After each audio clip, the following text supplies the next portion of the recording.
मन्दिर गुम्बा जाँदा पूजा गर्ने दर्शन गर्ने मात्रै होइन, आफूले गरेको पाप स्वीकार्ने, माफी माग्ने गर्नुहोस् र कुशल कर्म गर्ने, धर्मको बाटोमा हिँड्ने, ज्ञान लिने गर्नुहोस्। अनि मनभित्र भएका रिस, राग, घमण्ड, अहङ्कार त्यो मन्दिर गुम्बामै छोडेर आउनुहोस्, भगवान्लाई नै छोडेर आउनुहोस् र मेरो मनमा राम्रो विचार आओस्, राम्रो भावना आओस् भन्ने सोध्नुहोस्।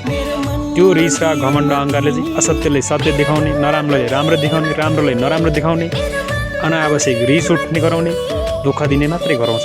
क्षणिक चिजलाई चाहिँ त्यो नै परमानन्द कुरा हो भनेर भ्रामित बनाउँछ।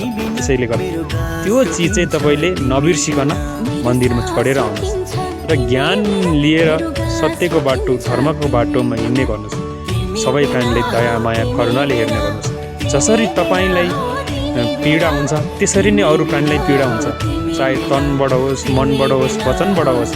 तपाईँले नराम्रो गर्दा अरू प्राणीलाई पनि दुःख हुन्छ, पीडा हुन्छ। त्यसैले गर्दा तपाईँले सकेसम्म सबैले राम्रो गर्नुहोस् र राम्रो गर्दै गर्दाखेरि राम्रो होस् भनेर लालची राख्ने स्वार्थी काम पनि नगर्नुहोस्।